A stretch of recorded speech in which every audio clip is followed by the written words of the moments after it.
जय राधे कृष्ण। जय माता पार्वती, जय बाबा शिव शंकर, जय बाबा बैद्यनाथ, जय शिव परिवार। नमस्ते। आप सभी का स्वागत है मेरे YouTube channel the beauty of spiritual life में।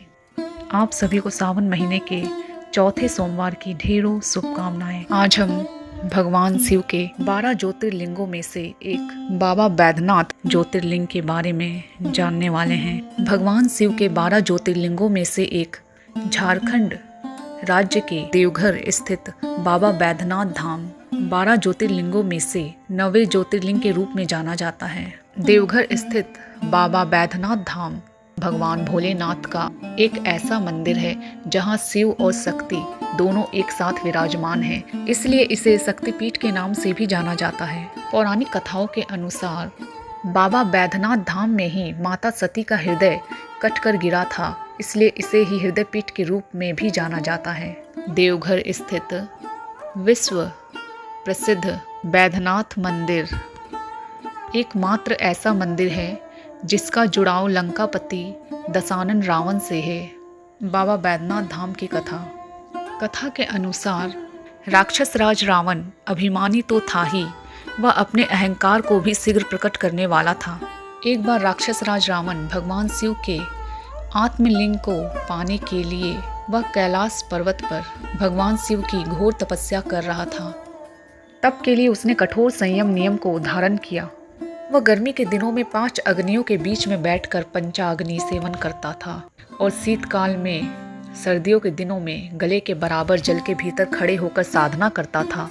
इतने कठोर तप करने पर भी भगवान महेश्वर उस पर प्रसन्न नहीं हुए। ऐसा कहा जाता है कि दुष्ट आत्माओं द्वारा भगवान को प्रसन्न करना बड़ा कठिन होता है। कठिन तपस्या के बाद भी जब भगवान शिव प्रकट नहीं हुए, तब रावण ने अग्नि प्रज्वलित कर अपना एक एक सिर काटकर अग्नि में भगवान को समर्पित कर देता था। वह शास्त्र विधि से भगवान की पूजा करता और उस पूजन के बाद अपना एक मस्तक काटता तथा भगवान को समर्पित कर देता था।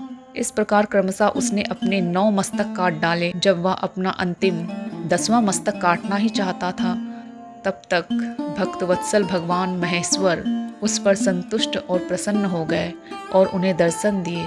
भगवान शिव साक्षात प्रकट होकर रावण के सभी मस्तकों को स्वस्थ करते हुए उन्हें पहले की ही तरह जोड़ दिया।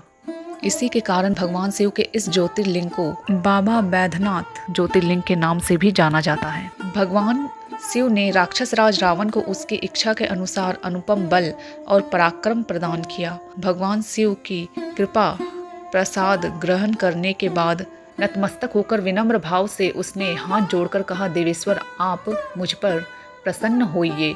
मैं आपकी शरण में आया हूँ और आपको लंका ले जाना चाहता हूँ। आप मेरा मनोरथ सिद्ध कीजिए। इस प्रकार रावण के कथन को सुनकर भगवान शिव असमंजस की स्थिति में पड़ गए। भगवान शिव ने उपस्थित धर्म संकट को टालने के लिए अनमने होकर कहा, राक्षस राज, तुम मेरे इस आत्मलिंग को भक्ति भाव पूर्वक अपनी राजधानी में ले जाओ, किंतु यह ध्यान रखना, रास्ते में यदि तुम इसे पृथ्वी पर रखोगे तो यह वहीं स्थापित हो जाएगा। अब तुम्हारी जैसी इच्छा हो वैसा करो। भगवान शिव द्वारा ऐसा कहने पर बहुत अच्छा ऐसा कहता हुआ राक्षस राज रावण उस शिवलिंग को साथ लेकर अपनी राजधानी लंका की ओर चल दिया। जब रावण भगवान शिव के आत्मलिंग को लेकर लंका जा रहा था, ऐसा देखकर सभी देवता को चिंता होने लगी। तो सभी देवता सोचने लगे कि यह अहंकारी रावण भगवान शिव के आत्मलिंग को लंका ले जाकर वहां स्थापित कर देगा तो इसकी शक्ति और बढ़ जाएगी और यह सभी पर और अधिक अत्याचार करने लगेगा। तब सभी देवता भगवान गणेश जी के पास पहुँचे और उनसे प्रार्थना की कि इस संकट को दूर करने के लिए भगवान गणेश जी ने एक योजना बनाकर गणेश जी एक चरवाहे का रूप लेकर जिस मार्ग से रावण जा रहा था उस मार्ग पर वहां प्रकट हुए। लंका जाते समय धीरे धीरे शाम होने लगी और रावण प्रतिदिन भगवान शिव की संध्या वंदना करता था। शाम होता देख रावण ने सोचा कि आज मेरे हाथ में ये शिवलिंग है तो मैं संध्या वंदना कैसे कर सकूंगा। रावण ने एक चरवाहे के रूप में भगवान गणेश जी को देखा। रावण ने उस चरवाहे से पूछा कि तुम कौन हो उस चरवाहे ने कहा कि मेरा नाम बैजू है। रावण ने उस चरवाहे से बड़े ही अहंकारी शब्दों में कहा, मैं लंकापति राक्षस राज रावण हूँ। मैं थोड़ी देर के लिए भगवान शिव की संध्या वंदना करने जा रहा हूँ। तुम इस भगवान शिव के आत्मलिंग को थोड़ी देर पकड़ो। चरवाहे ने कहा कि मैं इतनी देर इसे नहीं पकड़ सकता। तब रावण ने कहा कि मैं जल्द ही आ जाऊंगा संध्या वंदना करके। ऐसा कहकर वह चला गया और भगवान शिव की संध्या वंदना करने लगा। थोड़ी देर बाद उस चरवाहे ने भगवान शिव के उस आत्मलिंग को पृथ्वी पर रख दिया, जिससे वह आत्मलिंग वहीं स्थापित हो गया।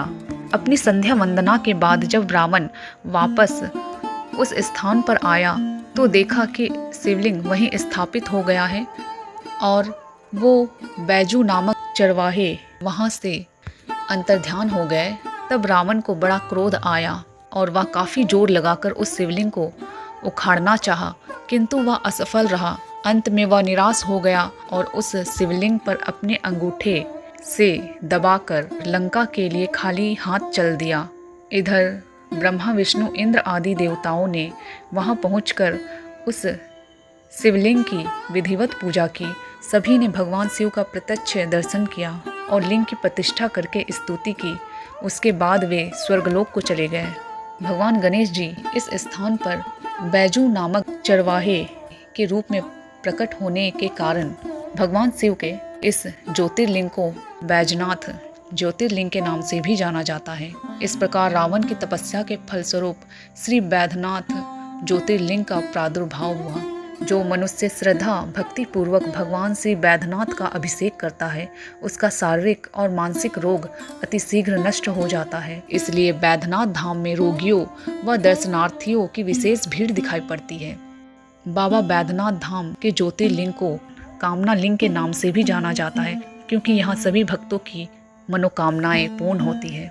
तो ये थी भगवान शिव के बाबा बैद्यनाथ ज्योतिर्लिंग की कथा। मिलते हैं अगली वीडियो में। आप सभी का धन्यवाद। जय माता पार्वती, जय बाबा शिव शंकर, जय बाबा बैद्यनाथ, जय शिव परिवार, जय श्री राधे कृष्ण।